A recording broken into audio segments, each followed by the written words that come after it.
مینڈیاں نہ کھولے تو بھی کوئی حرج نہیں۔ تو یہ عورت کے غسل کے حوالے سے روایت ہے، عن ام سلمۃ رضی اللہ تعالی عنہ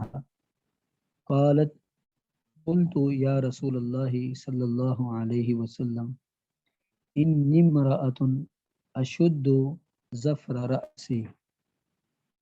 انی امرأۃ اشد ظفر رأسی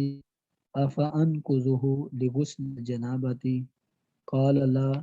انما يكفيك ان تحسي على رأسك 3 حسيات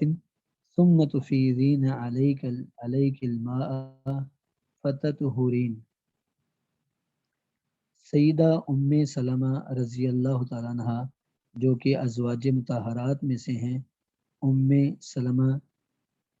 ہند بنت حذیفہ ان کا نام تھا، ہند بنت حذیفہ ان کا نام تھا۔ تو ام سلمہ رضی اللہ عنہ بیان فرماتی ہیں، قالت کہتی ہیں، قل تو میں نے کہا، یا رسول اللہ اے اللہ کے رسول صلی اللہ علیہ وسلم۔ تو ام سلمہ نبی علیہ السلام کی ازواج مطہرات میں سے ہیں، تو ان کے خاوند کا نام تھا ابو سلمہ۔ نبی علیہ السلام کے ابو سلمہ رضائی بھائی تھے، حضرت ابو سلمہ نے، حضرت حمزہ نے، نبی علیہ السلام نے، ان تینوں نے ایک ہی عورت کا دودھ پیا تھا، تو اس لیے یہ آپس میں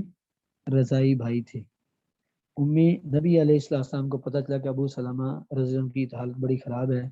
تو نبی علیہ السلام جب وہاں پہنچے تو اس وقت ان کی روح پرواز کر چکی تھی، آنکھیں کھلی ہوئی تھیں۔ آپ نے ان کی آنکھوں پر ہاتھ رکھا اور آنکھیں بند کر دی، اور آپ نے فرمایا کہ ان المیت اذا قبض الروح، جو میت ہے جب اس کی روح قبض جاتی ہے تو فیتبع البصر، نگاہیں اس کا پیچھا کرتی ہیں۔ تو جب روح قبض کی جاتی ہے تو میت جب اس کی روح نکالی جا رہی ہوتی ہے تو اس کی آنکھیں اوپر کو اٹھتی ہیں، اور وہ روح کے نکلنے کو، جسم سے جانے کو آنکھیں دیکھ رہی ہوتی ہیں کہ روح نکل جاتی ہے۔ تو ان الروح اذا قبض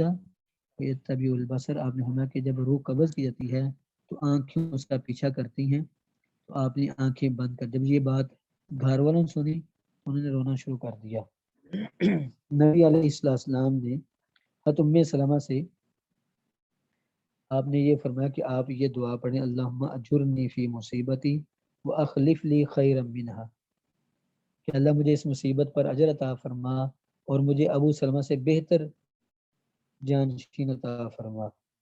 حضرت ام سلمہ فرماتی ہے کہ میں دل میں سوچتی تھی کہ ابو سلمہ سے بہتر کون ہو سکتا ہے۔ تو بہرحال کچھ دن گزرے، نبی علیہ السلام نے حضرت ام سلمہ رضی اللہ عنہ کو نکاح کا پیغام بھیج دیا۔ حضرت ام سلمہ سے ایک روایت میں آتا ہے کہ انہوں نے کہا کہ اللہ رسول، میرے 3 مسئلے ہیں جس کی بنا پر میں آپ سے نکاح کرنے میں ڈرتی ہوں۔ ایک تو یہ کہ میں غیرت مند عورت ہوں، اپنے پہلے خامد کی غیرت میرے دل سے نہیں جا رہی۔ دوسرا، میں بال بچوں والی ہوں، تو یہ بھی میرے لیے مسئلہ ہے۔ اور تیسری چیز یہ ہے کہ نبی علیہ السلام سے انہوں نے کہا کہ میں اپنے معاملے کے اندر جو ہے ان چیزوں کو پسند نہیں کرتی۔ تو نبی علیہ السلام نے یعنی فرمایا کہ جو تمہارا مسئلہ غیرت کا ہے، میں اللہ سے دعا کروں گا، اللہ تمہارے اس مسئلے کو حل کر دے گا۔ رہا بچوں کا، تو تمہارے بچے میرے ہی بچے ہیں۔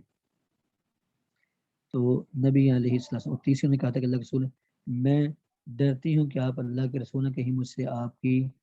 خدمت میں کوئی کوتاہی نہ ہو جائے اور میں کہیں آخرت میں اپنی آخرت کو خراب نہ کر لوں۔ تو آپ نے فرمایا کہ میں اللہ سے دعا کروں گا، اللہ تمہیں خیر کی توفیق دے دے گا۔ تو یہ نبی صلی اللہ علیہ وسلم نے ان کے لیے دعائیں کی۔ دوبارہ حضرت ام سلمہ کا نکاح نبی علیہ السلام سے ہوا۔ تو حضرت ام سلمہ رضی اللہ عنہ فرماتی ہیں، میں نے کہا، کل تو میں نے کہا، یا رسول اللہ، اے اللہ کے رسول صلی اللہ علیہ وسلم، انی امرأۃ، بے شک میں ایسی عورت ہوں، اشد، سختی سے باندھتی ہوں، ظفر رأسی، اپنے سر کی مینڈیاں،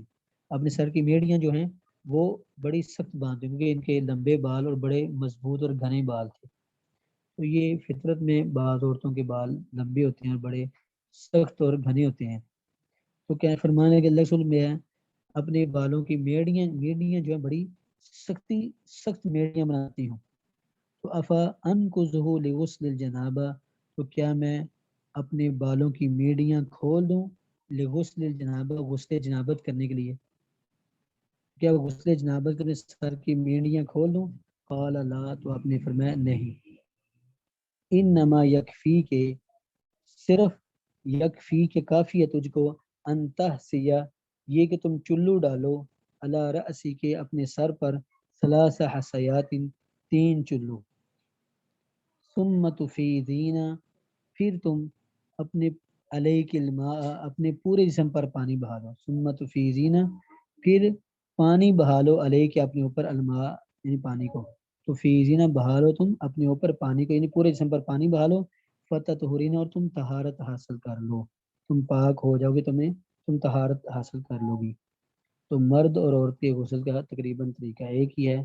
میں ایک مختصر بیان کر دیتا ہوں کہ اگر غسل جنابت تو سب سے پہلے مرد یا عورت اپنے ہاتھ دھوئیں گے، تو اس سے بیت الخلاء واش روم میں یا غسل خانے میں جانے سے پہلے ہی باہر بسم اللہ پڑھنے چاہیے اندر جانے سے پہلے، اور یا پھر بسم اللہ اللہم انی اعوذ بک من الخبث والخبائث یہ پڑھ کے اندر چلے جائیں، پھر سب سے پہلے ہاتھ دھوئیں، ہاتھ دھونے کے بعد جسم پر اگر کوئی غلاظت وغیرہ لگی ہو تو اس غلاظت کو دور کرنا چاہیے، پھر اس کے بعد آپ وضو کریں، وضو جو ہے سر کے مسے تک، سر کے مسے سمیت کر لیں، یا سر کے مسے کے بغیر صرف بازو دھونے تک آپ وضو کریں، وضو کرنے کے بعد آپ سر کے بالوں کا خلال کریں گے، سر کے بالوں کے ہاتھ گلے کر کے ایک مرتبہ آپ بالوں میں سے اوپر سے گزاریں، بالوں کے اوپر سے، پھر تین چلو ڈالنے ہیں سر پر، تو عورت کے لیے اللہ نے یہ رخصت دیا نبی علیہ السلام نے کہ عورت سر پر پانی ڈالے اور بالوں کی جڑوں کو یعنی اپنے سر کے چمڑے کو گیلا کرنا اس کے لیے ضروری ہے، پورے بالوں کو اور بالوں کی میڑیوں کو گیلا کرنا اس کے لیے ضروری نہیں ہے۔ جب سر کے اوپر چلو ڈال کر اوپر سے ایسے دبائے گی تو سر بالوں کی جڑوں تک پانی پہنچ جائے گا، پورے بالوں کو یا بالوں کی میڑیوں کو اس کے لیے گیلا کرنا ضروری نہیں ہے۔ تو اس لیے حضرت ام سلمہ نے بھی یہی سوال پوچھا تھا کہ کیا اپنے سر کے بالوں کی میڑیاں کھول دیا کروں، تو آپ نے فرمایا نہیں، صرف اتنا ہی تمہیں کافی ہے، ایک مرتبہ چلو لو اپنے سر پر ڈالو اور اوپر سے دباؤ تاکہ جڑوں تک پانی پہنچے، پھر دوسری مرتبہ، پھر تیسری مرتبہ، ان تین چلو ڈالنے کے بعد پھر مکمل جسم پر چاہے دائیں طرف سے شروع کر لیں یا پھر مکمل اپنے جسم پر پانی بہا لیں تو عورت پاک ہو جائے گی۔ رہا مسئلہ اگر عورت اپنے مخصوص ایام سے یا بچے کی ولادت کے بعد جب عورت چلا نہاتی ہے اگر اس وقت غسل کرنا ہے تو اس کے لیے یا اپنے مخصوص ایام کے بعد غسل کرے تو اس کے لیے جو ہے ضروری ہے کہ وہ بالوں کی میڑیاں بھی کھول دے۔ غسل جنابت میں میڑیاں کھولنا ضروری نہیں ہے، اس میں رخصت ہے، میڑیاں کھولے بغیر بھی آپ سر کا پر چلو ڈال سکتے ہیں پانی سے، لیکن البتہ جب آپ عورت مخصوص ایام سے فارغ ہو یا نفاس کے خون سے فارغ ہو تو پھر اس وقت اپنے سارے بالوں کی میڑیاں بھی کھول دے اور پھر اچھی طرح غسل کرے۔ تو یہ نبی علیہ السلام سے حضرت ام سلمہ رضی اللہ عنہ نے پوچھا تو آپ نے اجازت دے دی کہ غسل جنابت احتلام ہونے کی صورت میں یا خاوند کے ساتھ ہم بستر ہونے کی شکل میں جو عورت غسل کرے گی تو اس کے لیے میڑیاں کھولنا ضروری نہیں۔ تو ام سلمہ رضی اللہ تعالیٰ عنہ،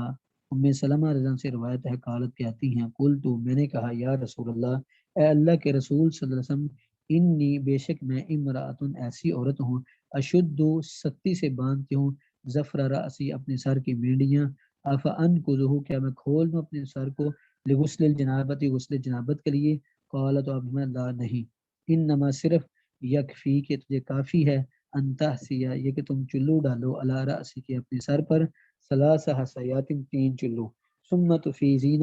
پھر بہاؤ تم علیہ کے اپنے پورے جسم پر، الماء پانی کو، فتطہرین پس تم پاک ہو جاؤ گی۔ تو یہ غسل جنابت میں عورتوں کے لیے رخصت دی گئی ہے، بال نہ بھی کھولیں میڑیاں تو پھر بھی غسل ہو جائے گا۔ ہاں جی، پہلے سبق کے متعلقہ تفسیر کے متعلقہ یا اس سبق کا کوئی سوال ہے تو پوچھ سکتے ہیں.